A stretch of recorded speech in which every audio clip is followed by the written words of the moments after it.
नमस्कार, मैं प्रिया। आज 28 जून। खबरों की तरफ बढ़ने से पहले एक नजर सुर्खियों पर। बिहार में सितंबर तक बंद रहेंगे बालू खनन। कोस्ट गार्ड ने इन पदों के लिए निकाली बम्पर रिक्तियां। बिहार वासियों को आज भी बारिश से फिलहाल कोई राहत नहीं। बिहार के 38 जिलों में कुल मिलाकर खुलेंगे 76 ड्राइविंग स्कूल। राजद नेता शिवानंद तिवारी ने नीतीश सरकार पर साधा निशाना। अब चलिए बढ़ते हैं बिहार की 25 बड़ी खबरों की ओर विस्तार से।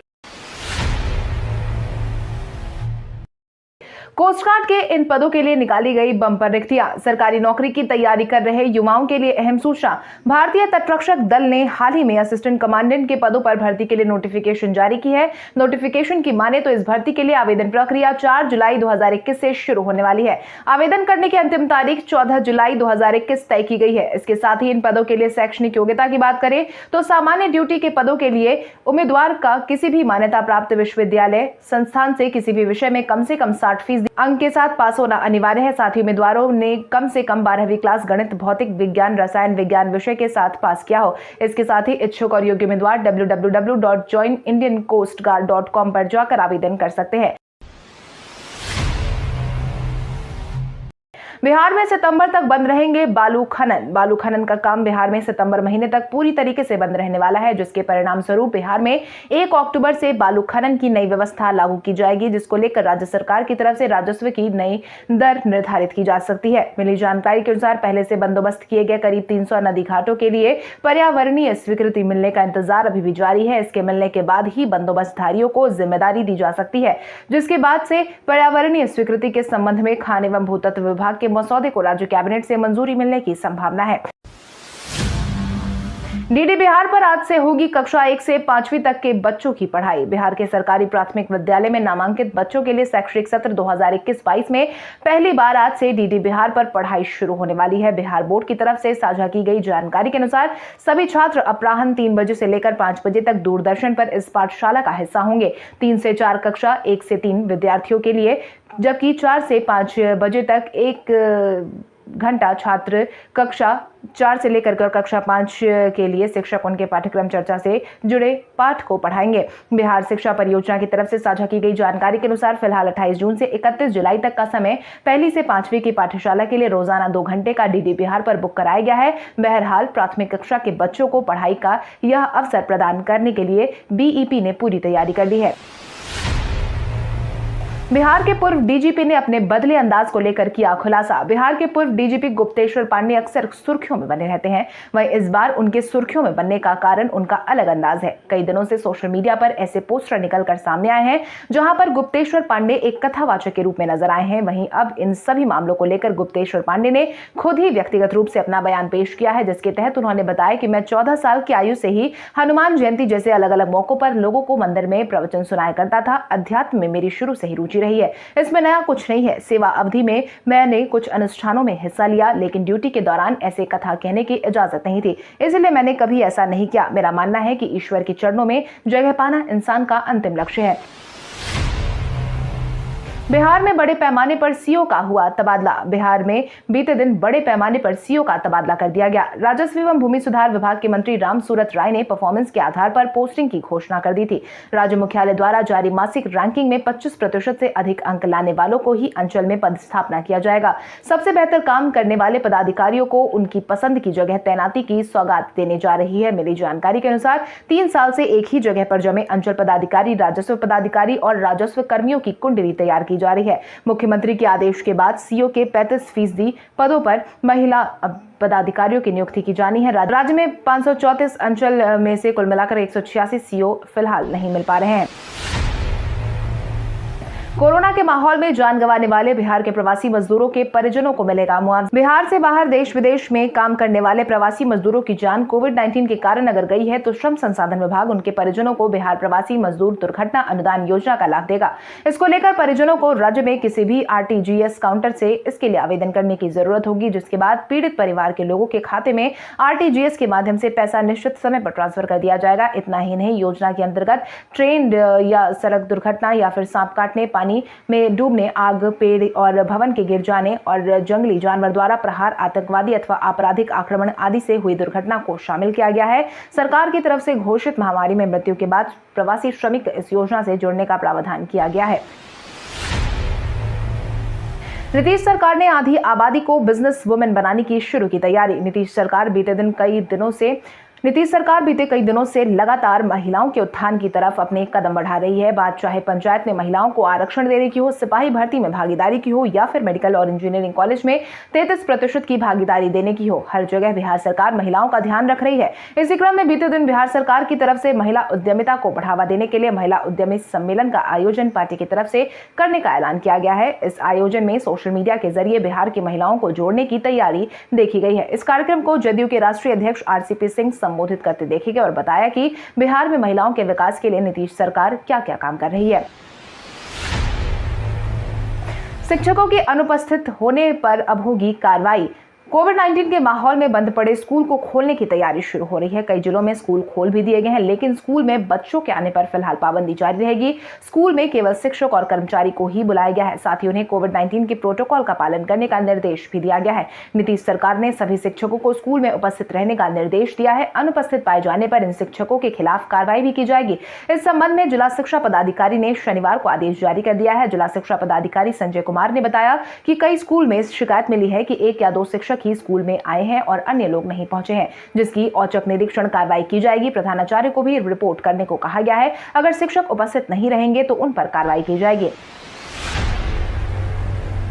बिहार वासियों को आज भी बारिश से फिलहाल कोई राहत नहीं। आईएमडी पटना की तरफ से साझा की गई जानकारी के अनुसार उत्तर पश्चिम बिहार के पश्चिम चंपारण, सिवान, सहरसा, पूर्वी चंपारण, गोपालगंज जिले में आज कुछ जगहों पर गरज के साथ बारिश होने की संभावना जताई गई है। इसके साथ ही 1 या 2 स्थान पर मेघार्जन और आकाशीय बिजली गिरने की चेतावनी भी दी गई है। इसके साथ ही सीतामढ़ी, मधुबनी, मुजफ्फरपुर, दरभंगा, वैशाली, शिवहर और समस्तीपुर में कई स्थानों पर गरज के साथ बारिश की संभावना जताई गई है। इसके अलावा 1 या 2 स्थान पर मेघार्जन और आकाशीय बिजली गिरने को लेकर चेतावनी जारी की गई है। वहीं उत्तर पूर्व बिहार के सुपौल, अररिया, किशनगंज, मधेपुरा, पूर्णिया जिले में कई स्थानों पर गरज के साथ बारिश होने की संभावना जताई गई है।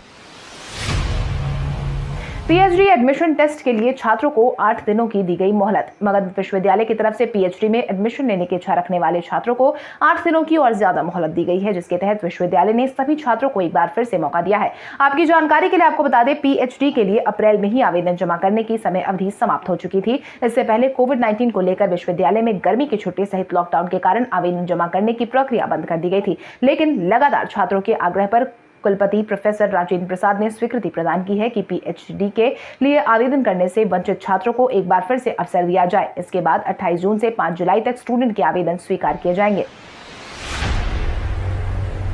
बिहार के 38 जिलों में खुलेंगे 76 ड्राइविंग स्कूल। बिहार में जब से सड़कें अच्छी बनी हैं, सड़क हादसे काफी ज्यादा बढ़ गए हैं। पिछले कुछ साल से आंकड़ों पर अगर हम ध्यान दें तो राज्य में हर साल करीब 7,000 लोगों की जान सड़क हादसे के कारण जा रही है, जिसको लेकर अब बिहार सरकार मोटर ड्राइविंग ट्रेनिंग स्कूल खोलने की तैयारी कर रही है। परिवहन विभाग की तरफ से मिली जानकारी के अनुसार बिहार में सड़क दुर्घटनाओं में कमी लाने और नौसिखिया वाहन चालकों को पहले से ही कुशल प्रशिक्षण देने के लिए राज्य के सभी 38 जिलों में कुल मिलाकर 76 मोटर ड्राइविंग ट्रेनिंग स्कूल खोले जाएंगे। पटना के फुलवारी शरीफ में राज्य पथ परिवहन निगम के नवनिर्मित कैंपस में भी ड्राइविंग ट्रेनिंग स्कूल बन रहा है। परिवहन विभाग से मिली जानकारी के मुताबिक ड्राइविंग ट्रेनिंग स्कूल खोलने के लिए धनबाद, कटिहार, रोहतास और कैमूर में सिविल वर्क चल रहा है। इसके साथ ही सड़क हादसों को कम करने के लिए परिवहन विभाग भी जागरूकता अभियान चला रहा है। 30 सितंबर तक वाहनों के जुर्माने से मिली छूट। अब लैप्स वाहनों के कागजात पर 30 सितंबर तक कोई भी जुर्माना नहीं लगाया जाएगा। इतना ही नहीं, इनके रिन्यूअल में कोई पेनाल्टी राशि भी नहीं ली जाएगी। हालांकि ध्यान रहे, 1 फरवरी 2020 से लैप्स हुए सभी वाहन कागजात और सर्टिफिकेट पर यह लागू होगा। पहले यह अवधि 30 जून तक ही थी, लेकिन परिवहन विभाग ने कोविड-19 के वर्तमान माहौल को देखते हुए इसे 3 महीने के लिए और आगे बढ़ा दिया है। परिवहन विभाग के इस फैसले से उन लोगों को बड़ी राहत मिली है जो अपने लैप्स कागजातों के रिन्यूअल नहीं होने के लिए परेशान थे। ऐसे वाहन चालक जिनके डीएल पिछले दिनों लैप्स कर गए हैं या जिनके वाहन के आरसी की अवधि समाप्त हो गई है, इनके रिन्यूअल अवधि में भी 3 महीने का विस्तार मिला है। बिहार के बिजली उपभोक्ताओं के लिए अच्छी खबर। बिहार के बिजली उपभोक्ताओं के लिए विभाग ने बड़ी खुशखबरी जारी की है, जिसके तहत बिजली की एचटी लाइन उपभोक्ताओं को अब बिजली कंपनी आने की जरूरत नहीं होगी। इस श्रेणी के उपभोक्ताओं के लिए खास किस्म का सॉफ्टवेयर बनाया जा रहा है, जहां से सब कुछ ऑनलाइन संभव हो सकेगा, जिसकी व्यवस्था जल्द ही होने वाली है। मूल रूप से एचटी लाइन का संबंध औद्योगिक इकाइयों से होता है। इस सुविधा के आ जाने से सभी उपभोक्ता अपने कनेक्शन के लिए आवेदन के साथ साथ समय पर लोड घटाने, बढ़ाने, सब्सिडी या फिर किसी अन्य सुविधा की या फिर समस्या के लिए पोर्टल पर आवेदन कर सकते हैं। उन्हें तय अवधि में सेवाएं उपलब्ध हो जाएंगी। बीच में किसी व्यक्ति से उनका संबंध नहीं रहेगा। उपयोगकर्ता की सलाह पर पोर्टल पर समय समय पर नई सेवाओं को भी डाले जाने की व्यवस्था होगी।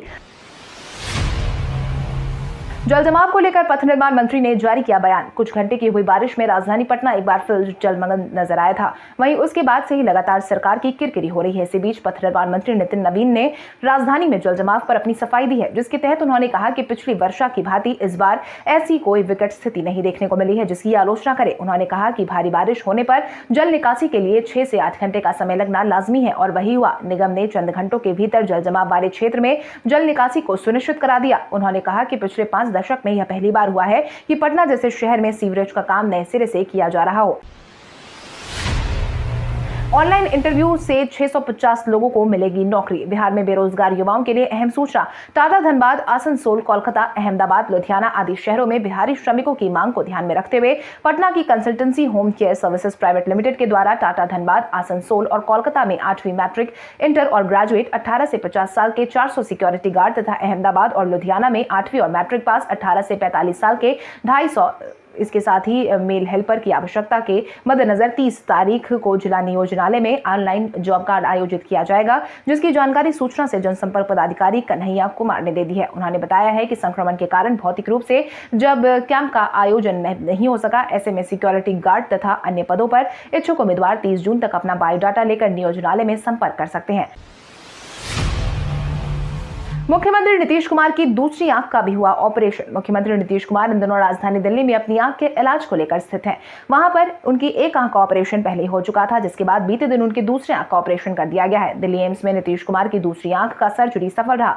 इसके पहले मुख्यमंत्री नीतीश कुमार की पहली आंख की सर्जरी शुक्रवार को कराई गई थी। डॉक्टरों ने एक दिन के अंतराल के बाद आज दूसरी सर्जरी कर दी है। मुख्यमंत्री नीतीश कुमार आंखों से जुड़ी समस्या को लेकर दिल्ली इलाज के लिए गए थे और डॉक्टरों ने उन्हें सर्जरी की सलाह दी थी। नीतीश का दौरा पहले 3 दिनों का था, लेकिन बाद में सर्जरी के फैसले के बाद उनका दौरा हफ्ते भर का बढ़ गया है। आपको बता दें, दिल्ली एम्स के नेत्र रोग विशेषज्ञ डॉक्टर GS टिटियाल की निगरानी में करीब 3 घंटे तक आंख की सर्जरी चली थी। राजद नेता शिवानंद तिवारी ने नीतीश सरकार पर साधा निशाना। राष्ट्रीय जनता दल के नेता शिवानंद तिवारी ने हाल ही में नीतीश सरकार को आड़े हाथों लिया है, जिसके तहत उन्होंने अपना बयान जारी करते हुए कहा कि अपनी सरकार की स्थिरता पर सत्तारूढ़ दल इतना सशंकित क्यों रहता है। नेता प्रतिपक्ष तेजस्वी यादव के एक बयान पर जिस तरह की प्रतिक्रिया सरकार की तरफ से आ रही है, उस पर हंसी आती है। अगर आप अपनी सरकार की स्थिरता को लेकर इतने आश्वस्त है तो बेचैनी का इतना पर्दाफाश क्यों हो रहा है। कोई कह रहा है कि सरकार हिलने वाली नहीं है तो कोई कहता है कि डोलने वाली नहीं है। ऐसे बयान सिर्फ प्रवक्ताओं की तरफ से ही नहीं आ रहे हैं, बल्कि वरिष्ठ कहलाने वाले नेता भी इस तरीके के बयान दे रहे हैं। पप्पू यादव की रिहाई का आंदोलन हुआ उग्र। कोविड-19 के वर्तमान माहौल के बीच बीते दिन पप्पू यादव की रिहाई को लेकर उनके कार्यकर्ता काफी उग्र नजर आए। रविवार को राजधानी के कोतवाली थाने में जेल भरो प्रदर्शन किया गया। जन अधिकार पार्टी के प्रदेश अध्यक्ष राघवेंद्र कुशवाहा ने बताया कि पप्पू यादव की रिहाई पेट्रोल डीजल के मूल्य पर एक्साइज ड्यूटी खत्म करने, युवा बेरोजगारों की महंगाई भत्ता देने और कोविड-19 से मृत परिवारों को 4 लाख का मुआवजा राशि देने के लिए और कृषि को मनरेगा से जोड़ने वाला और जल जमाव को स्थायी समाधान की मांग के साथ हजारों की संख्या में नेताओं ने गिरफ्तारी कर दी है। जिसके बाद करो मरो जेल भरो अभियान में पूर्व प्रदेश अध्यक्ष रघुपति सिंह, युवा परिषद के प्रदेश अध्यक्ष राजू दानवीर, आनंद सिंह, रामचंद्र सिंह यादव, पूनम झा, सुप्रिया खेमका, सत्येंद्र पासवान, पुरुषोत्तम, गौतम आनंद, सनी, मनीष यादव, विशाल कुमार सहित हजारों की संख्या में लोगों ने गिरफ्तारियां दी हैं। शत्रुघ्न सिन्हा ने दुखी लोगों को बताया नया वेरिएंट। कोविड-19 के माहौल में वेरिएंट की काफी ज्यादा चर्चा हो रही है। इस बीच बिहार से निकले अभिनेता शत्रुघ्न सिन्हा ने भी दुखी लोगों के वेरिएंट का जिक्र किया है। इसके तहत उन्होंने बीते दिन अपने ट्वीट जारी करते हुए लिखा कि दुनिया में 4 तरह के दुखी लोग होते हैं। पहला अपने दुखों से दुखी, दूसरों के दुख से दुखी, तीसरा दूसरों के सुख से दुखी और नया वेरिएंट है बिना बात खामखा मोदी से दुखी। जिसके बाद ट्विटर के सभी यूजर उनके ट्वीट के आखिरी लाइन को प्रधानमंत्री नरेंद्र मोदी की तारीफ से जोड़ते देखे जा रहे हैं। इतना ही नहीं, कई सोशल मीडिया यूजर ने तो उनसे सवाल भी किया कि क्या आपकी घर वापसी की तैयारी हो रही है। आपको बता दें, कांग्रेसी नेता शत्रुघ्न सिन्हा पहले भाजपा के साथ थे। बिहार में कोविड-19 के मिले 200 से कम मामले। स्वास्थ्य विभाग की तरफ से मिली जानकारी के अनुसार बिहार में बीते दिन के पिछले 24 घंटे में कुल मिलाकर 185 मामलों की पुष्टि हुई है, जिसके बाद बिहार में एक्टिव मरीजों की संख्या 2141 पर पहुंच गई है। इसके साथ ही अगर हम प्रभावित जिलों की बात करें तो अररिया में 4, अलवर में 2, औरंगाबाद में 1, बांका में 2, बेगूसराय में 3, भागलपुर में 2, भोजपुर में 2, दरभंगा में 11, ईस्ट चंपारण में 5, गया में 6, गोपालगंज में 4, जहानाबाद में 1, कटिहार में 3, खगड़िया में 2, किशनगंज में 7, लखीसराय में 2, मधेपुरा में 3, मधुबनी में 10, मुंगेर में 3, मुजफ्फरपुर में 11, नालंदा में 4, नवादा में 2, मधेपुरा में 3, मधुबनी में 10, मुंगेर में 3, मुजफ्फरपुर में 11, नालंदा में 4, नवादा में 1, पटना में 15, पूर्णिया में 16, रोहतास में 4, सहरसा में 9, समस्तीपुर में 16, सारण में 3, शेखपुरा में 2, सीतामढ़ी में 3, सिवान में 7, सुपौल में 7, वैशाली में 12, वेस्ट चंपारण में 2 मामलों की पुष्टि हुई है। इसके साथ ही बीते दिन के पिछले 24 घंटे में कुल मिलाकर 1,21,000 सैंपल की जांच की गई। वहीं 292 मरीज ठीक होकर घर वापस लौटे हैं। मन की बात कार्यक्रम में पीएम मोदी ने कोविड-19 को बताया बहरूपिया। बीते दिन प्रधानमंत्री नरेंद्र मोदी ने एक बार फिर से देश का संबोधन किया, जहां पर उन्होंने कोविड-19 को लेकर कई सारी बातें कही हैं। इतना ही नहीं, उन्होंने वैक्सीनेशन को बढ़ावा देने पर भी जोर दिया। इसके साथ ही अपने मन की बात कार्यक्रम के दौरान प्रधानमंत्री नरेंद्र मोदी ने महान एथलीट मिल्खा सिंह को याद किया। पीएम मोदी ने टोक्यो ओलंपिक पर चर्चा की शुरुआत की और महान धावक मिल्खा सिंह को श्रद्धांजलि दी। इसके साथ ही पीएम मोदी ने यह भी कहा कि यदि कोई कह रहा है कि कोविड-19 चला गया है और आप इस भ्रम में नहीं रहिए, क्योंकि बिल्कुल कोरोना टीकाकरण लगवाइए, क्योंकि कोरोना वायरस यह बहरूपिया बीमारी हो गया है। बिहार के थाना में जांच के इंतजार में पड़े हैं लाखों केस। बिहार के थानों में केस की फाइलें लाखों की संख्या में पहुंच गई है। राज्य में थानों में लंबित मामलों की संख्या हर साल घटने के बजाय बढ़ती जा रही है। बिहार के 1064 थानों में करीब 1,96,000 आपराधिक मामले अभी भी लंबित हैं। सबसे ज्यादा मामले राजधानी पटना में है। राजधानी पटना के बाद गया, मुजफ्फरपुर और सीतामढ़ी जिला में लंबित मामलों की संख्या सबसे अधिक बताई गई है। हालांकि हैरान करने वाली बात यह है कि इसमें 305 ऐसे मामलों को चिन्हित किया गया है जो दशक भर से लंबित पड़े हुए हैं। पुलिस मुख्यालय की रिपोर्ट के अनुसार राज्य में 5 दर्जन से अधिक ऐसे थाने हैं जहां 500 से 1,000 के बीच मामले लंबित हैं, जिसमें पटना, मुजफ्फरपुर और गया के कई थाने हैं। लगभग 1 दर्जन थाने ऐसे हैं जो लंबित मामलों की संख्या जहां पर 1,000 से अधिक है। हाजीपुर में सुल्तानपुर के दलित बस्ती में पिता की जयंती मनाएंगे चिराग। इन दिनों लोजपा में पारिवारिक कलह जारी है। इसी बीच 5 जुलाई को रामविलास पासवान का जन्मदिन आने वाला है। इस मौके पर पार्टी में पहले से ही तैयारी शुरू हो चुकी है। वहीं हाल ही में निकल कर आई जानकारी के अनुसार 5 जुलाई को चिराग पासवान अपना दम दिखाने वाले हैं, जिसके तहत चिराग पासवान बगावती चाचा पशुपति कुमार पारस के संसदीय इलाका हाजीपुर में पासवान चौक के पास सुल्तानपुर गांव में, जहां पर दलितों की बस्ती है, वहां जाकर पूर्व केंद्रीय मंत्री रामविलास पासवान की जयंती मनाने का ऐलान कर चुके हैं, जिसकी जानकारी प्रदेश प्रवक्ता राजेश भट्ट ने दे दी है। हालांकि कोविड-19 के वर्तमान माहौल को देखते हुए कार्यक्रम के आयोजन की तैयारी अभी से ही शुरू कर दी गई है। भारत के इतिहास में आज की तारीख कई कारणों से दर्ज। टमाटर को बिना जहर वाली सब्जी 1820 में आज के दिन स्थापित किया गया। इसके साथ ही बैंक ऑफ इंडिया के अध्यक्ष एवं प्रबंधक निदेशक टी.एस. नारायण स्वामी को 2008 में इंडियन बैंकर्स एसोसिएशन का अध्यक्ष चुना गया। भारत के पूर्व प्रधानमंत्री पी.वी. नरसिंह राव का जन्म 1921 में आज के दिन हुआ। भारत के प्रसिद्ध निशानेबाज जसपाल राणा का जन्म 1976 में आज के दिन हुआ। भारत के प्रसिद्ध साहित्यकार और उपन्यासकार अमर गोस्वामी ने दुनिया को अलविदा 2012 में आज के दिन किया। पूर्व चयनकर्ता ने हार्दिक पांड्या की जगह इस खिलाड़ी को ऑलराउंडर बनाने की कही बात। पूर्व राष्ट्रीय चयनकर्ता संदीप सिंह ने हाल ही में ऑलराउंडर को लेकर अपना बयान जारी किया है, जिसके तहत उन्होंने कहा कि अब समय आ गया है जो भारतीय टीम हार्दिक पांड्या पर अधिक निर्भरता छोड़कर शार्दुल ठाकुर, दीपक चाहर, विजय शंकर और शिवम दुबे जैसे युवाओं को मौका दे। भारतीय टीम को हाल ही में विश्व चैंपियनशिप के फाइनल में न्यूजीलैंड के हाथों 8 विकेट से शिकस्त का सामना करना पड़ा है। भारतीय टीम के गेंदबाजों के संयोजन को लेकर नुकसान झेलना पड़ा था, जबकि न्यूजीलैंड के पास 4 शानदार तेज गेंदबाज थे। भारतीय टीम के स्पिनर्स मैच में अपना जलवा नहीं बिखेर पाए थे, इसीलिए आप सिर्फ हार्दिक पांड्या पर निर्भर नहीं रह सकते। आपको नहीं पता कि वो सभी प्रारूप में गेंदबाजी करने के लिए कब सेट होंगे, तो ऐसे में शार्दुल ठाकुर जैसे ऑलराउंडर को बढ़ावा देना चाहिए। विजय शंकर और शिवम दुबे भी हैं। कल हमारे द्वारा पूछे गए सवाल का जवाब आप में से बहुत सारे यूजर ने हमें कमेंट करके दिया था, उसके लिए आपका बहुत बहुत धन्यवाद। आप में से जिन यूजर का कमेंट हमें अच्छा लगा है उनके नाम है बबीता यादव, नंद कुमार सिंह, रवि कुमार, कुंदन राय, राकेश कुमार, संतोष कुमार, सुजीत रॉय, नंद कुमार सिंह, प्रिंस राणा, लालू यादव, शकीर अहमद, जन्मदिन कुमार, वैष्णवी कुमारी, सकल देव पांडे, फिरोज आलम। इसके अलावा हमारी टीम को और भी लोगों के जवाब अच्छे लगे हैं, मगर समय के अभाव के कारण हम उनका नाम नहीं ले पाए, लेकिन आप हमारे सवालों का जवाब देते रहे। हम कल आपका नाम लेने की पूरी कोशिश करेंगे। तो चलिए बढ़ते हैं आज के इस सवाल की ओर। आज का सवाल कुछ इस प्रकार है, आपके अनुसार डीडी बिहार के माध्यम से बिहार बोर्ड के छात्रों को पढ़ाने का फैसला छात्रों के लिए फायदेमंद साबित होगा या नहीं? अपने जवाब में कॉमेंट करके जरूर बताएं। इसके साथ ही आज के लिए बस इतना ही। बिहार की बड़ी खबरों से अपडेटेड रहने के लिए हमारे यूट्यूब चैनल को सब्सक्राइब करें और बेल आइकन दबाना ना भूलें। धन्यवाद।